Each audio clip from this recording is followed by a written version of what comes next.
Hello and welcome. I am so happy to be here.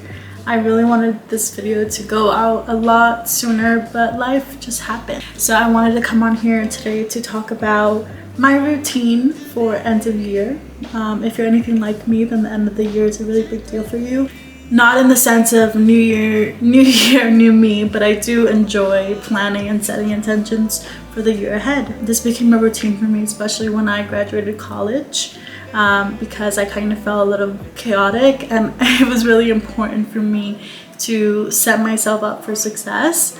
I almost felt like I had too much freedom after I graduated, and yeah, I just needed to set some boundaries for myself and some intentions for me to follow and some goals for me to accomplish everything I wanted to accomplish. Setting goals and intentions allows me to be motivated, and although I don't always meet them, I think that's okay. It at least gives me a sense of purpose throughout the year, and that is what I need. I feel like I'm in a therapy session. But yeah, let's start talking about my end of year routine. End of year routine involves 3 phases. Finding my one word intention. This is almost like a theme of the year. My 2022 vision or intention, was love. And this was inspired by a really bad breakup and me realizing that I just needed to start loving myself in the way that I wanted to be loved. We'll get back to that. Phase number 2 is vision boarding, and this means just daydreaming of the life that I want and finding visuals to represent that. And phase 3 is planning. This is where Notion comes in hand and becomes my best friend. Important to me that this routine feels as authentic to you as possible, so feel free to change things up that don't really align, but I at least hope that this serves kind of as inspiration for you to make some time for yourself and set some intentions for the new year. So phase 1 is to choose your intention of the year. I didn't start doing this until last year, and now I cannot see myself not doing it. Think of this word as a theme for your year. As my friend who introduced me to this concept would describe it, it is the act of sharing what we intended to accomplish through our actions. It's a commitment to what we want our journey to be about as we move on or up, using one single word. As I mentioned, my word for 2022 was love.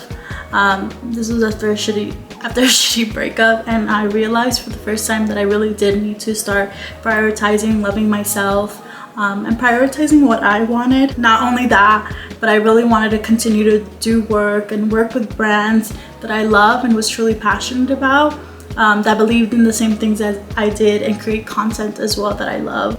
This word, love, was really all-encompassing for me. It really played a role in every part of my life, whether it was business, personal, whether it was relationships and friendships.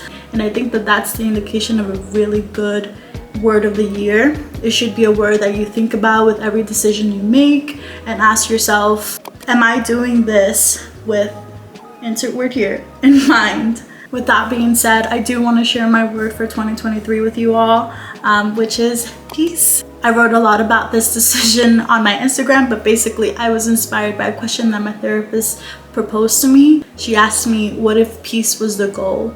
The question was asked after a lot of conversation around how I didn't think I could ever be happy and that I'll never be fully happy. She just reminded me that happiness was a fleeting emotion, but that peace was something that we felt internally. So for instance, even if I'm making a decision that doesn't inherently make me happy, for whatever it is, me setting a boundary or me letting something go, if I'm at peace with that decision, then that's all that matters. I love that, because happiness is really fucking hard for me, okay?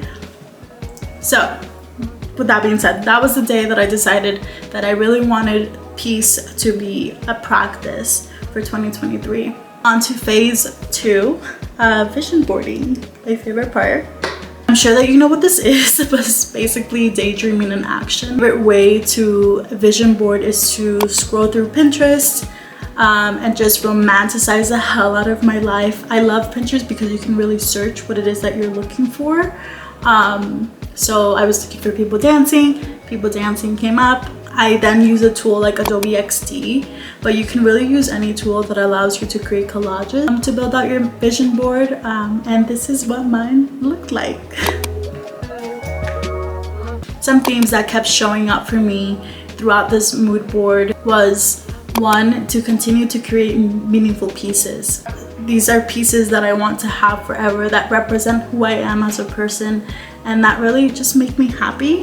The second theme that kept popping up for me was that I really want to make it a habit to at least do one hands-on activity per month. Some ideas that have been brewing are learning to make jewelry, taking a flower arrangement class, or hosting dinner parties. Another big theme is for me to start enjoying the things that I've left behind for other people. This for me means doing my makeup and creating art and diving into content creation. These are all things that I've always been so scared to actually do, because out of fear, or because like my boyfriend at the time was not a makeup man. So I just did it. I'm like, what? Theme number 4 is doing things without having to be perfect. So this is, I'm thinking about YouTube specifically when I am thinking of this one, because I've put this off for so long because I didn't have the right equipment, or because it wasn't the right time, or because my skill set just wasn't up there. I don't know, because I didn't have anything to talk about. Last but not least, 5, take care of myself like I would want to be taken care of by a partner. This is a continuation of last year's intention, but with the realization that me not having a partner is okay, and that there is nothing inherently wrong with me for not having a partner. Or if my partner decides to leave or something of that sort, I think I just want to make sure that regardless of my relationship status, I always feel at peace. Something that really helped me when coming to these realizations is not limiting myself, of like truly letting myself explore on Pinterest or whatever, and going with the mindset of I can do everything. I can do everything I set my mind to. So when I'm looking at my finished board, or as I'm building it out, I'm really finding those themes of things that I really do want to do, because I'm not limiting myself to like, oh well, but this and this. No. Full disclosure, I have not done this part yet, but I want to take you through the process, and hopefully I can find some time today or this week to do this part for me. I feel overwhelmed because I have to do it for my business and my personal life, so that's why I just haven't done it. So the first part of this stage for me was creating my Notion board. This will house all of my goals and goal tracking. The part that I truly recommend customizing to how you work and what's within your capacity and kind of your own workflow. I think that this practice will really help me just be consistent, but also just like trust the process, but also trust myself, but also just with that intention of like things don't have to be perfect, and that is totally okay. To help me achieve this goal, I'm gonna break them down by week and create more tangible goals. This is helpful if you're someone that needs accountability / a checklist like myself. So for instance, if I want to take myself on one day per week, the way that I can make this easier for myself is by building it into my routine. So the goal would be I will take myself out on a coffee date every week after therapy for a month. So this is a very specific goal. I know where I'm going. I'm going to a coffee date. I'm going to a coffee store. How do you say that? I'm going to a coffee shop. I'm going to a coffee shop every week after therapy, which is Thursday at 3:30 for a month. I also gave myself just a month just to see how it feels. After that month, I really want to see if like I'm ready to up the stakes. So maybe it's not a coffee shop, maybe I'm actually taking myself out to dinner, or if I need to make the goal a little bit more attainable for myself.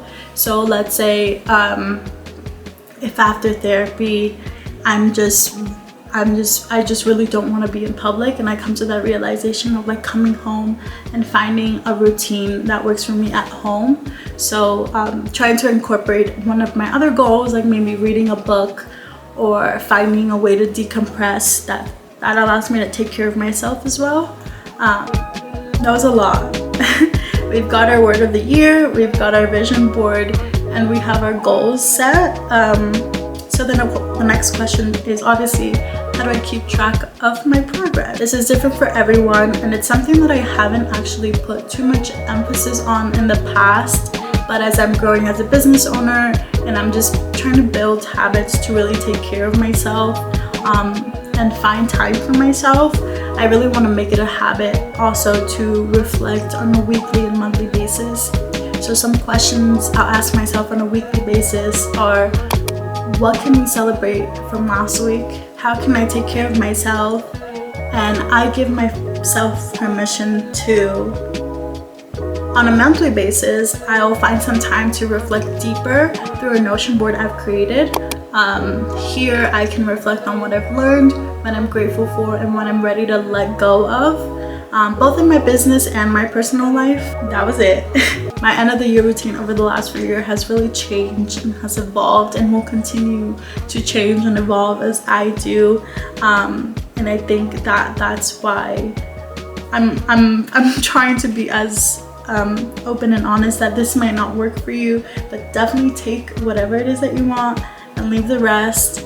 I really love the flexibility and freedom that I've allowed myself to have with my routine. So I extend the permission for you to do so as well. Thank you so much for watching, and I'll talk to you soon.